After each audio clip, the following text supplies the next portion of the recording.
నమస్తే, welcome to Leo.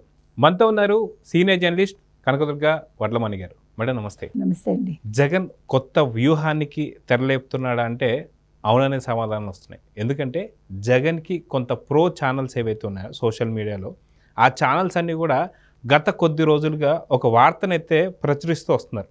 అదేంటి అంటే జగన్కి సెక్యూరిటీ లోపమైందని, జగన్ సెక్యూరిటీ చాలా తగ్గించేశారని, ఇలాంటి పరిస్థితుల్లో నిన్న జరిగినటువంటి ఒక తెనాలి ఇన్సిడెంట్లో కూడా జగన్కి సెక్యూరిటీ లేదని, అప్పట్లో రాప్తాడ్ ఇన్సిడెంట్లో కూడా అక్కడ కూడా సెక్యూరిటీ లేదని, ఇలా పలు విధాలుగా చేస్తూ జగన్కి ఏదైనా సరే పర్లేదా, జగన్ పైన ఎవరు దాడి చేసిన ఇబ్బంది ఏం లేదా అంటూనే జగన్ 3.0 అంటే జగన్ 1.0 కోడికత్తి కేసు కావచ్చు, దాదాపు జగన్ 2.0 గులకరాయి కేసు కావచ్చు, అదేవిధంగా ఇప్పుడు జగన్ 3.0 రేపో మాపో జరగబోతుంది, మరో దళితుడు బలి అన్న వార్తలు అయితే వస్తాయి. దీని నుంచి మీరేం చెప్తారు? మీరు చెప్పినట్టుగా అసలు ముందు దళితులు అంటేనే పాప ఆయనకి చాలా ఇష్టం, ఎవరికి, జగన్మోహన్ రెడ్డికి. అందుకే డాక్టర్ సుధాకర్ని నడి రోడ్డు మీద పెడరెక్కలు విరిచికట్టి, మొన్న కూడా మన విజువల్ చూస్తే చాలా బాధ అనిపించిందండి. ఆయనకి పిచ్చెక్కించి, ఆయనకి కరెంట్ షాక్ ఇప్పించి, ఆయన చంపేసి, అంటే ఆయన ప్రేమ అది నేను చెప్పొచ్చేది. అదేవిధంగా మీకు సుబ్రహ్మణ్యం కేసు, డ్రైవర్ సుబ్రహ్మణ్యం, ఆ డ్రైవర్ సుబ్రహ్మణ్యాన్ని చంపేసి డోర్ డెలివరీ చేసిన వ్యక్తి ఈయన పక్కనే ఉంటాడు. అంటే ఆయన ప్రేమ ఏంటి అనేది మీకు చెప్తున్నా. అంటే దళితుల్ని చంపేసిన వాళ్ళ మీద ఈయనకి ప్రేమ ఉంటుంది, లేదు దళితుల్ని చంపించిన వాళ్ళ మీద ప్రేమ ఉంటుంది. ఈయన హయాంలో చాలామంది చనిపోయారు. మనకి ఇంతకుముందు దాని మీద మాట్లాడాం మనం, 30 మంది దాకా ఎంతో దళితుల్ని జగన్మోహన్ రెడ్డి చంపించాడని. మొన్న కూడా దళితులు అంటూ వెళ్ళి గంజాయి బ్యాచ్ దగ్గరికి, వాళ్ళు దళితులు కాదు పాడు కాదు, వాళ్ళు క్రిస్టియన్స్, వాళ్ళని దళితులు అంటాడు అని వాళ్ళ మీద సింపతి చూపించడానికి వెళ్ళాడు. అంటే ఒక గంజాయిని స్ప్రెడ్ చేసి, గంజాయిని బండ్ల మీద అమ్మించిన జగన్మోహన్ రెడ్డి ఆ గంజాయి తాగి ఆడపిల్లల్ని అల్లరి చేసిన ఒక మూక మీద రౌడీ షీట్ ఓపెన్ చేసిన ఆయన హయాంలోనే, అంటే జగన్మోహన్ రెడ్డి హయాంలో 2019-24 మధ్యలో ఒక 10-12 కేసులు వాళ్ళ ముగ్గురు మీద వచ్చాయి ఆయన హయాంలోనే. వాళ్ళ మీద రౌడీ షీట్ కూడా అప్పుడే ఓపెన్ అయింది. అలాంటి వాళ్ళ దగ్గరికి వెళ్ళి పరామర్శించి, అంటే వాళ్ళ తల్లిదండ్రుల్ని, వీళ్ళు పాప ఏదో అప్పుడెప్పుడో కేసులు ఉన్నాయి, వీళ్ళు చదువుకుంటున్న వాళ్ళు, లేకపోతే వీళ్ళు ఉద్యోగాలు చేస్తున్నారు, ఒకళ్ళు జొమాటోలోనే అందులోనూ చేస్తున్నారు, అసలు ఏంటండి అది? అంటే జగన్మోహన్ రెడ్డి స్టేచర్ మీకు అర్థమైందా? ఇలాంటి జగన్మోహన్ రెడ్డి తన సెక్యూరిటీ తగ్గించేసుకున్నాడు అంటే ఇది కూడా ఒక డ్రామా. మీరు రాప్తాడ్ ఇన్సిడెంట్ తీసుకుంటే, అతను ఎవరో పైలట్ విచారణకి రావడానికి భయపడ్డాడు, వాయిదాల మీద వాయిదాలు వేసుకున్నాడు. ఏ తప్పు చేయకపోతే పైలట్లు ఎందుకు రాలేదు వెంటనే? అంటే ఇవంతా కూడా వీళ్ళు ముందుగా గూడు పుటానీలు చేసుకుని, ముందుగా ఒక స్కెచ్ వేసుకుని, మీరు చెప్పినట్టుగా రకరకాల 1.0 అయింది, 2.0 అయింది, ఆ కోడికత్తి శ్రీను బయటకు వచ్చేసాడు, ఈయన వెళ్ళి ఒక మాట చెప్తే అతను కేసు నుంచి బయటపడతాడు. కానీ ఇన్ని సంవత్సరాలైనా ఆయన పట్టించుకోడు. ఎందుకు పట్టించుకోడంటే సొంత బాబయ్య హత్య కేసులోనే ఈయన ఏమీ చేయలేకపోయాడు ఒక ముఖ్యమంత్రిగా ఉండి. ఇంకా అలాంటిది దళితులంటే ప్రేమ చూపిస్తాడు? అసలు చూపించాడు కదా. అంటే ప్రేమ అంటాడు దళితులంటే మాట వరుసకి, కానీ చేతల్లో ఎప్పుడు చూపించాడు ఆయన.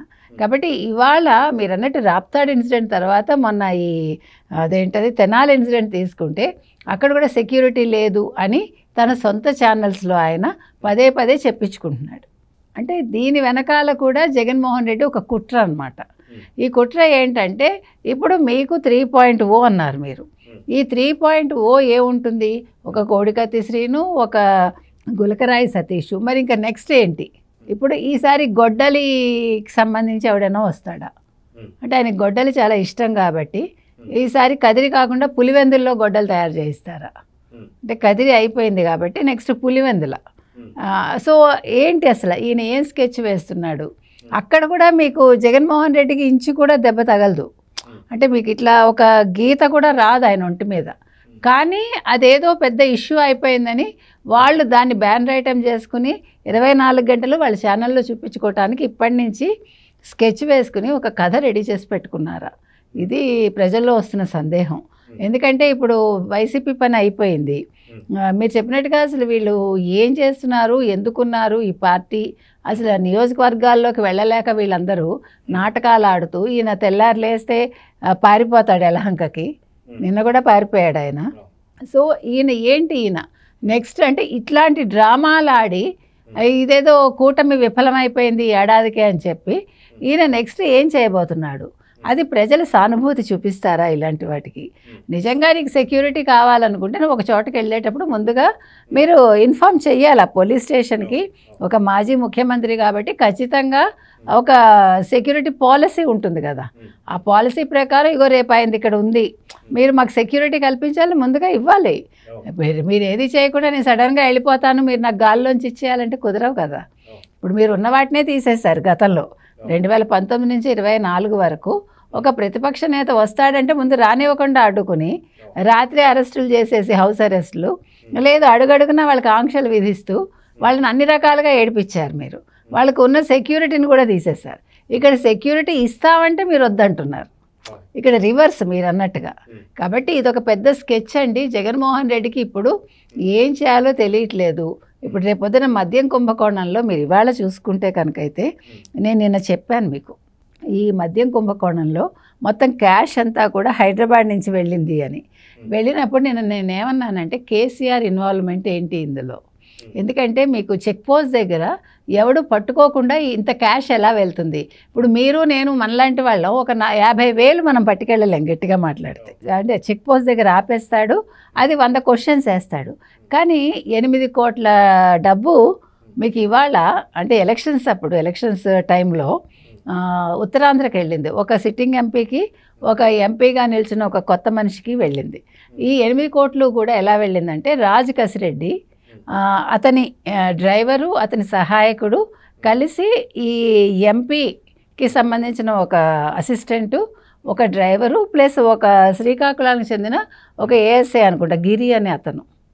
సో వీళ్ళందరూ కలిపి దీన్ని గోనె సంచుల్లోనూ అట్టపెట్టెల్లోనూ ఈ డబ్బులు పట్టుకెళ్ళారు. నేను మీకు ఇది ఎందుకు చెప్తున్నానంటే, సో ఆ టైంలో ఇలా జరిగాయి. అంటే వీళ్ళందరూ కూడా ఇప్పుడు ఈ మద్యం కుంభకోణంలో ఇప్పుడు ఆ కానిస్టేబుల్ ఏం చెప్పాడంటే, ఇవాళ ఈ కథ అంతా మీకు ఎందుకు చెప్పానంటే, నేను కనుక ఇవాళ నోరు విప్పితే అదే నాకు చివరి క్షణం అవుతుందన్నాడు. మొన్న రాజ్ కసిరెడ్డి అదే మాట అన్నాడు. నేను ఆ శక్తి ఏంటి, ఆ పెద్ద శక్తి పేరు చెప్తే లేదా బిగ్ బాస్ పేరు చెప్తే అదే నాకు చివరి రోజు అవుతుంది అన్నాడు. నేను దానికోసం మీకు ఇదంతా చెప్పాను. అంటే వీళ్ళందరూ కూడా ఒక భయపడి లేకపోతే వీళ్ళని భయపెట్టి ఆయన ఈ మద్యం కుంభకోణంలోకి దింపాడా ఈ మొత్తం ఈ నలుగురిని? మనకి తెలియదు, మనం ఫస్ట్ నుంచి అదే చెప్తున్నాం.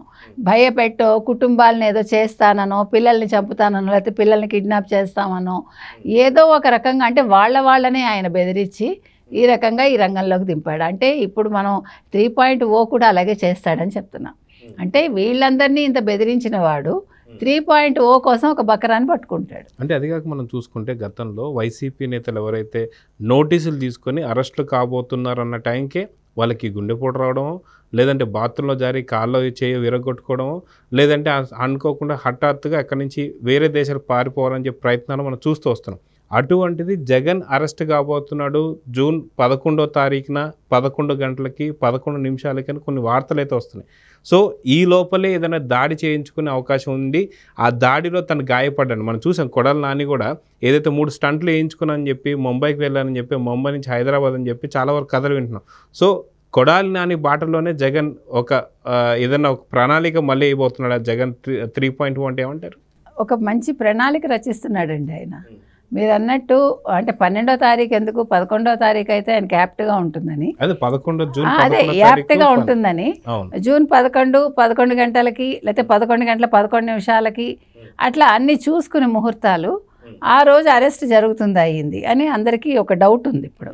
సో ఈలోగా మీరు చెప్పినట్టు 3.0 ఇందాక మనం చెప్పుకున్నట్టుగా మరి గొడ్డల పోట మరి ఏం పోట వస్తుంది అక్కడ ఏంటి, ఈసారి కొత్త ప్రణాళిక ఏంటి, ఎవరిని రెడీ చేస్తున్నారు అంటే ఈ వంక పెట్టుకుని ఆ మద్యం స్కామ్లో తిన పేరు ఉంటుంది కాబట్టి ఇప్పుడు అందరూ ఎలాగా నోరు విప్పుతారు, అన్నీ రెడీగా ఉన్నాయి కాబట్టి ఖచ్చితంగా బిగ్ బాస్ ఆ పెద్ద శక్తో మరొకటో తాడేపల్లి ప్యాలెస్లో ఉండే జగన్మోహన్ రెడ్డి గారిని అందరికీ తెలుసు కాబట్టి దాని నుంచి తప్పించుకోవడానికి ఇంకా ఏం కొత్త ఎత్తుగడ వేస్తున్నాడు.